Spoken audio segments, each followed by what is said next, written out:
e autonomia para fazer o que quiser. O monarca de Israel está limitado pela lei. É um conceito que só vai vir muito tempo depois. O tempo da monarquia limitada pelas constituições. Então vemos a monarquia representativa, que é o que vigora hoje em alguns países. Suécia, Inglaterra, Holanda não, Bélgica. Então o que acontece? É um conceito que já estava presente em Israel. O monarca está limitado pela legislação, ele não pode fazer o que quiser. Dentro dessa limitação, o fato de Nabote não ter necessariamente que vender sua terra a Acabe só porque ele quer. Acabe vê-se limitado por isso e vai apresentar, demonstrando sua característica fraca, demonstra externa todo aquele aspecto de depressão, né? Aquela coisa deprimente. Jezabel, que entra na história agora através dessa aliança política maldita que foi feita lá por Onri, ela diante dessa situação, o que ela expressa? Ela expressa todo o conceito de monarquia que ela tem herdado de Et-Baal, seu pai, do povo fenício, que é um povo estranho a Israel. Qual era o conceito?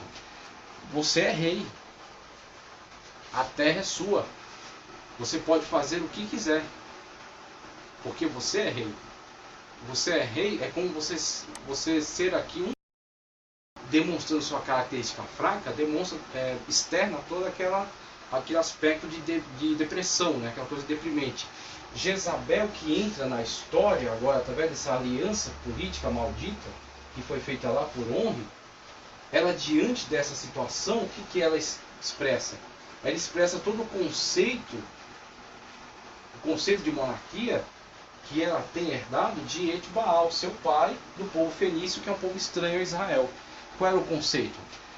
Você é rei, a terra é sua, você pode fazer o que quiser, porque você é rei. Você é rei é como você ser aqui um deus nessa nação, que era o conceito que Et-Baal tinha de monarquia, e que transmite a sua filha Jezabel, e Jezabel transmite isso a Acabe. É onde Jezabel bola todo aquele plano para criar um fato, para criar um álibi, né? Um fato mentiroso, dizendo que Nabote havia quebrado algum mandamento, levantando uma falsa acusação contra ele, só que colocando o peso de que aquela acusação está sendo dirigida, está sendo sustentada por uma pessoa da monarquia.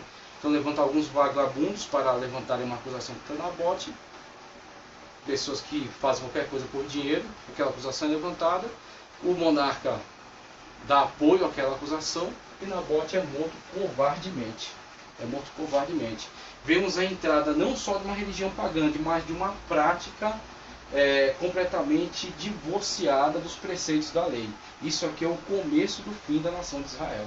É o começo da destruição que Israel vai presenciar no ano 700 com a invasão dos assírios, em decorrência de toda essa destruição interna da nação, desde a questão cultural até as questões sociais, as questões legislativas, tudo isso sendo destruído por causa dessa influência externa, não somente externa, mas essa influência maligna. Então a atitude de Acabe encontra resistência de quem? Elias e Eliseu. Elias primeiramente, que vai até Acabe e deixa muito claro para ele e que aquilo que ele fez contra Nabote não vai ficar impune. Não vai ficar impune. Ele será responsabilizado por isso. Então Elias e Eliseu mostram as características do que é um ministério em Israel. Então o que acontece? Elias levanta-se contra Acabe, depois levanta-se contra os profetas de Baal e Azera, tá certo? Os profetas de Baal e Azera, naquela ocasião do grande sacrifício, em que Deus responde com fogo o sacrifício de Elias e o povo volta-se para o verdadeiro Deus e mata os profetas de Baal e Azera, trazendo a atenção de Jezabel para ele, a perseguição de Jezabel, quando ele então foge para o deserto, busca a morte, se esconde no Sinai, mas Deus estabelece aí a sua força e ele volta para dar continuidade ao seu ministério. Então todas as questões ministeriais de Elias, que vamos estudar em outra ocasião, o Val de Jaboque, onde ele passa o tempo, né? Depois a viúva de Sarepta, depois o ministério de Eliseu, que dá continuidade ao ministério dele, a questão daquela viúva do filho do profeta que havia sustentado muitos profetas que estavam sendo perseguidos no tempo de Acabe, né? Então, o ministério profético mostra assim, uma característica específica do ministério profético. O ministério sacerdotal está no templo, mesmo relegado, né? E principalmente o templo não está em Israel, né? O templo está em Jerusalém. Agora, dentro do povo israelita, havia alguns levitas, havia alguns representantes do sacerdócio que estavam lá, mas que não tinham nenhuma relevância, pelo menos para a monarquia, eram completamente desprezados. Então, quem tem que se levantar para representar Deus aqui no meio desse povo é o ministério profético. Então, o ministério profético é aquele que denuncia as atitudes pagãs de Acabe e de Jezabel. É que denuncia toda a agressão contra a lei de Deus, que denuncia toda a mentira do baalismo e do culto a Azerá presentes ali naquela terra, e que anuncia ao povo que tome uma decisão, porque se participarem disso, também participarão da condenação que Deus irá infligir sobre eles. Então, vê-se aí característica do ministério profético, né? O profeta em Israel não é simplesmente um adivinho. Um profeta em Israel não está limitado a ser simplesmente um adivinho. Um profeta em Israel está aí para apontar ao povo, mostrar ao povo onde está o erro, onde está o descumprimento da lei, onde está a vontade de Deus, qual é a vontade de Deus, qual é o desígnio de Deus, né? Apontar ao povo onde estão as suas falhas, né? Mostrar como obedecer a Deus, como estar fiel à sua lei. Então Elias e Eliseu cumpriram seu ministério de uma forma maravilhosa. Acabe tem uma morte trágica, numa batalha, ele tenta se disfarçar com a roupa de um soldado, mas de tal forma o juízo deveria cair sobre ele, que alguém, ao entesar o seu arco e disparar uma flecha aleatoriamente, a flecha acerta exatamente aleatoriamente a flecha acerta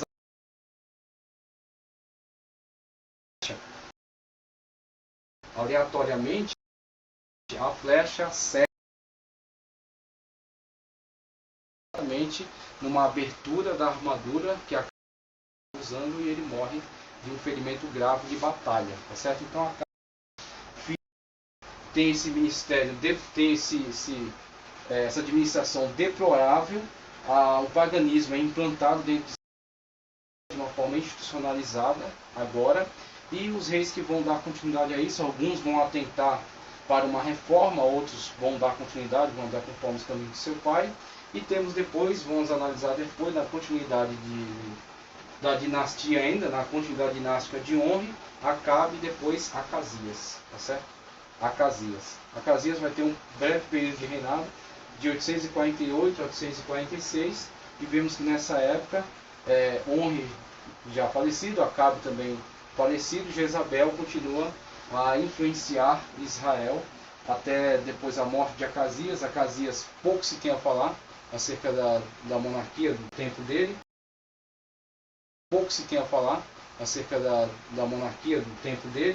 ele faz uma aliança com o rei de Judá e empreendem uma tentativa de comércio marítimo, construir navios para buscar ouro em Ofir, mas isso fracassa, os navios afundam. Josafá, se não me engano, de Judá, os navios afundam. Então não se tem muita coisa a falar de Acasias, a não ser desse empreendimento frustrado, tá certo? Mas depois damos continuidade falando acerca de Acasias e falando acerca dos reis que vão se suceder até o momento em que Israel for deportado pela Assíria, quando então não se estabelecerá mais como um poder. Depois, finalizando sobre Israel, vamos falar acerca de Judá e dos seus reis, da linha dinástica que dá continuidade ininterrupta, ok? Pai do Senhor, muito obrigado. Acabe e Jorão, tá ok?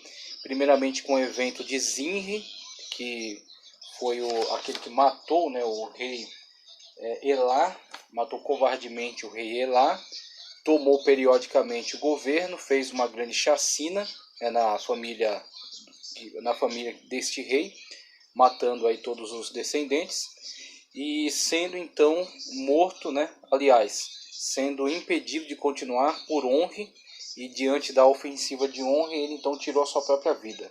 Mas falando um pouco melhor acerca dessa dinastia de Onre, a terceira dinastia de Israel, que chegou ao poder, Eu trago aqui uma contribuição da tábua cronológica da Bíblia.